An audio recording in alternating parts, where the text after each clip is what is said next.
Gucci, H&M, Adidas, Nike, mais aussi Carrefour, HSBC et même AXA France, plus un mois ne passe sans que de nouvelles marques ne débarquent dans le métaverse. Les particuliers s'y mettent aussi et s'arrachent des parcelles de terrain numériques pour y construire villas, lofts, maisons, tout type d'actifs immobiliers avec comme seule limite leur imagination. Mais si des investisseurs sont gagnés par l'euphorie, d'autres sont refroidis par l'absence de réglementation et craignent que l'engouement ne retombe. Métaverse, nouvelle bulle ou nouvel Eldorado, c'est le sujet de ce point IMO. C'est parti.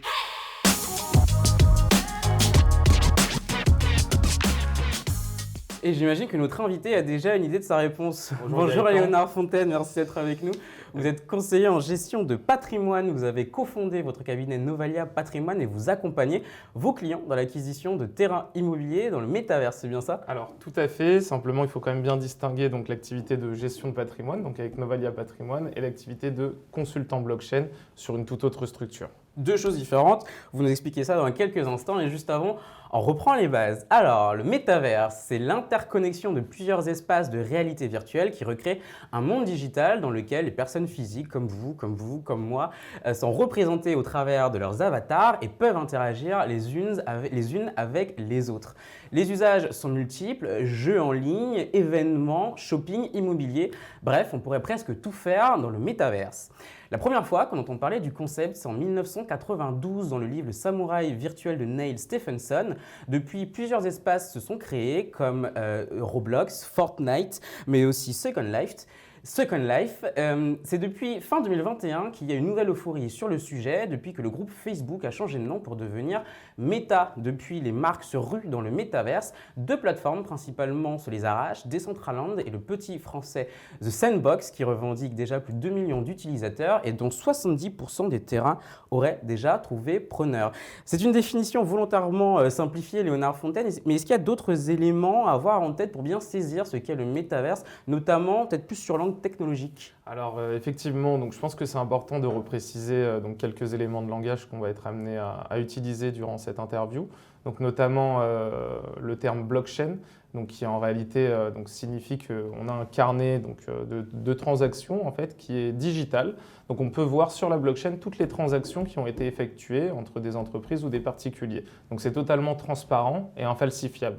Alors ça, la blockchain, on commence à bien la connaître avec les crypto-monnaies. Voilà. Comment elle est utilisée dans le métaverse? Et bien justement, du coup, on arrive au deuxième terme, donc NFT, donc pour non-fungible token.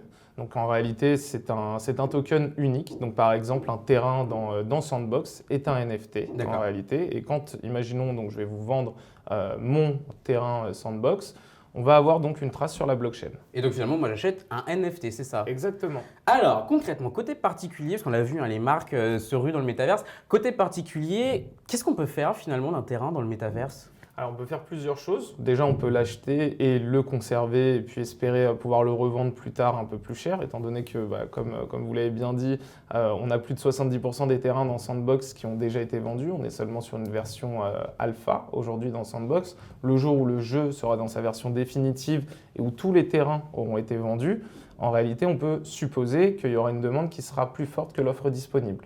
Donc on peut spéculer là-dessus. Ensuite on peut également donc acheter un terrain, faire des constructions dessus, donc soit construire soi-même, soit passer par une entreprise spécialisée.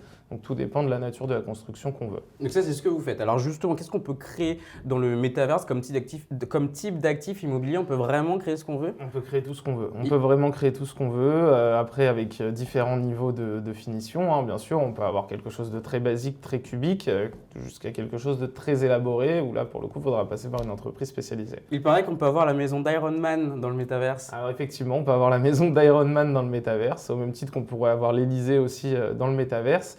C'est simplement qu'il faut s'adresser aux bonnes personnes, mais bon, par contre, ça va coûter aussi assez cher. Alors, plus cher. Alors justement, le prix, ça coûte combien un terrain dans The Sandbox par exemple? Alors un terrain dans The Sandbox aujourd'hui, ça coûte 3 000 $, donc c'est coté en Ether, hein, donc la crypto-monnaie Ether.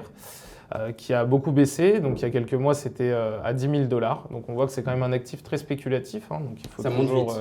Ça monte vite et ça redescend vite aussi, voilà, c'est comme tous les actifs spéculatifs, on le voit aussi avec le Nasdaq, hein, pour faire un parallèle avec la finance traditionnelle. Et concrètement, comment ça se passe? Je suis un particulier, je veux acheter un terrain dans le métaverse, comment je m'y prends? Alors il faut créer un portefeuille décentralisé. Il faut ensuite acheter de la crypto-monnaie, donc si on est français, de préférence chez un PSAN, agréé par l'AMF. Notamment là, on sait que Binance la semaine dernière est devenu PSAN. Une fois qu'on a acheté cette crypto-monnaie, on va se rendre donc sur la plateforme OpenSea, qui est une plateforme d'enchères en ligne complètement décentralisée.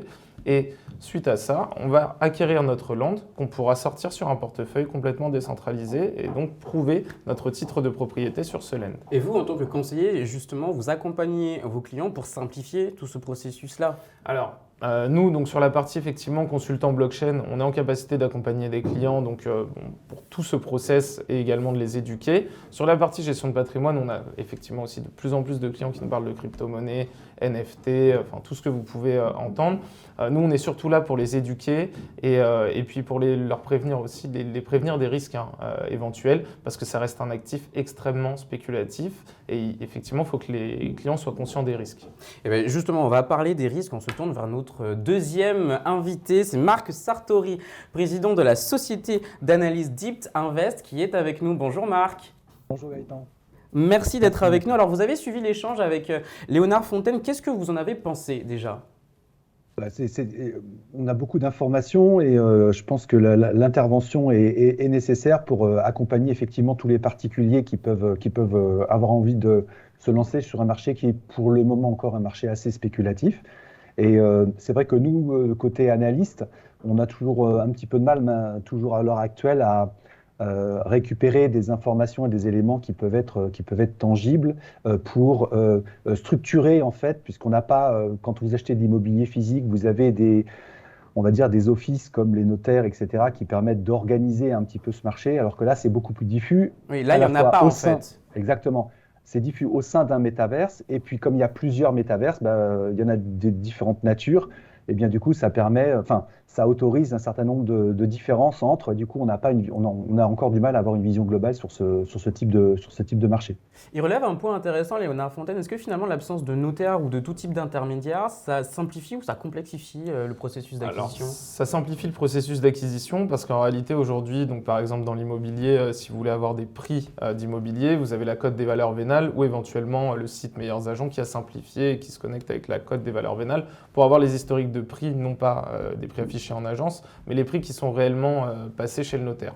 Aujourd'hui, vous allez juste sur la plateforme OpenSea, vous avez ce qu'on appelle le floor price, donc qui représente en fait les derniers échanges qui ont eu lieu entre les différents acteurs qui se sont échangés des NFT. Donc là, par exemple, on a un floor qui est à 1,3 Ether sur OpenSea pour un terrain dans The Sandbox.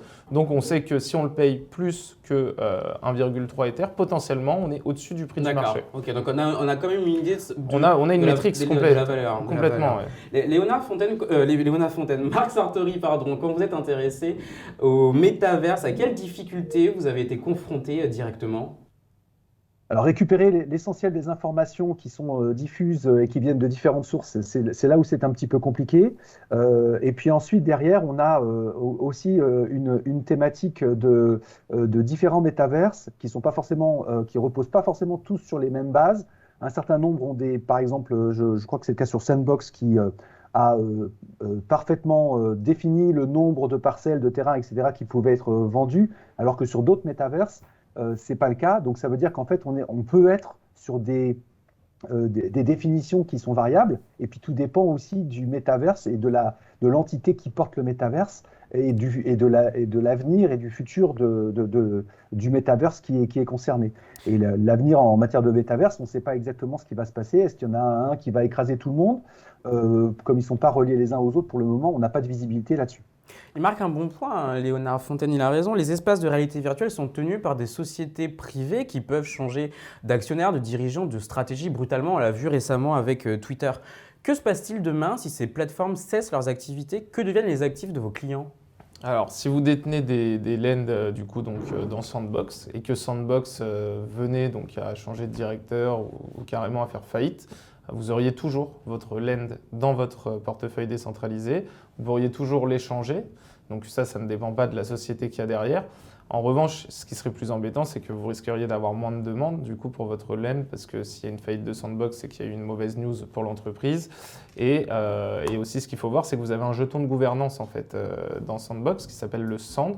La majorité des métaverses fonctionnent comme ça. Et vous pouvez donc participer au vote et aux décisions en fait, pour guider l'entreprise dans son avenir, quoi, en fait, tout simplement, de participer aux décisions stratégiques de l'entreprise. Donc si Sandbox ferme, mon terrain immobilier, ma villa d'Iron Man, elle revient dans mon portefeuille, c'est ça? Elle est déjà dans votre portefeuille, hein, c'est conseillé Donc de les elle continue stocker sur d'exister, bien mais sûr. uniquement dans mon portefeuille du coup. Ouais, puis après, vous pouvez toujours, s'il y a toujours quelqu'un qui est prêt à vous l'acheter quand vous le mettez en vente sur OpenSea, vous pourrez la vendre et du coup continuer à toucher de l'argent, même si l'entreprise a fait faillite.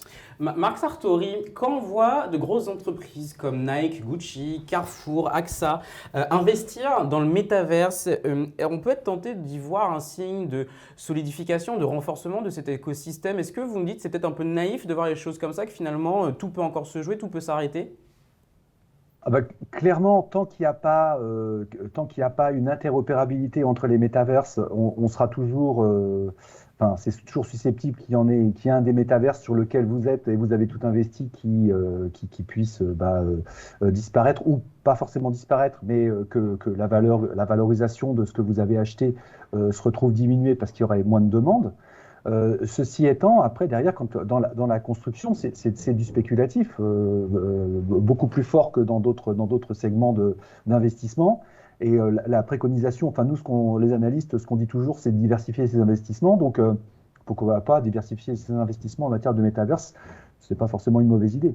Donc ne pas courir aveuglément derrière les grandes marques qui se ruent dans les métaverses pour pouvoir aller. Oui, vous voulez rebondir? Si je peux rebondir, du coup, je suis d'accord avec ce que dit Marc concernant donc, les univers décentralisés hein, et pas le métaverse, parce qu'aujourd'hui, ce qu'on pourrait dire, en fait, c'est que le métaverse n'existe pas encore, hein, au risque de casser l'ambiance, mais le métaverse n'existe pas encore parce qu'il existera le jour où les univers décentralisés pourront interagir entre eux. Donc le jour où vous aurez un asset dans The Sandbox que vous pourrez utiliser dans Decentraland, là, on pourra dire qu'on a un métaverse réel, universel.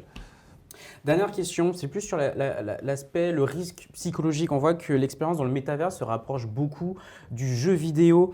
Or, on sait que ces derniers peuvent provoquer des problèmes d'addiction pour les personnes les plus fragiles. Est-ce que vous n'avez pas peur finalement de participer à l'émergence d'un phénomène qui peut potentiellement ne pas être bénéfique pour ses utilisateurs ? Non, moi je n'ai pas peur de participer à un système qui pourrait ne pas être bénéfique pour les utilisateurs. Après, effectivement, il y a des sujets d'addiction comme sur la cigarette, comme sur les jeux vidéo de façon générale, comme sur les casinos en ligne, les paris sportifs. Je pense que chacun est aussi assez adulte pour gérer sa façon de consommer. Et effectivement, tout produit ou service, qu'il soit technologique ou non, quand il est utilisé de façon excessive, peut mener à la dépendance. Après, il y a aussi le côté plutôt verre à moitié plein qu'à moitié vide. Et on a pu voir même avec la crise du Covid qu'il y avait énormément de personnes qui souffraient de solitude, qu'il y a aussi déjà énormément de personnes depuis l'arrivée des réseaux sociaux qui vivent de façon virtuelle. Il y en a à qui ça a apporté, il y en a que ça a desservi. Mais l'arrivée justement des différents univers décentralisés peut continuer aussi, peut permettre aussi à ces personnes qui donc, souffrent de solitude, au lieu de partir vers la voie du suicide, de rester en vie et puis d'avoir des amis virtuels. C'est aussi une possibilité. Marc Sartori, vous êtes d'accord, pour vous, le risque psychologique, il est plutôt à relativiser ou est-ce qu'il faut le prendre en question ? Ça reste une techno, comme toutes les technos, il y a des côtés extrêmement positifs et des côtés extrêmement négatifs. Ça dépend ce qu'on veut en faire et ça dépend comment est-ce qu'on encadre l'usage et l'utilisation de tout ça.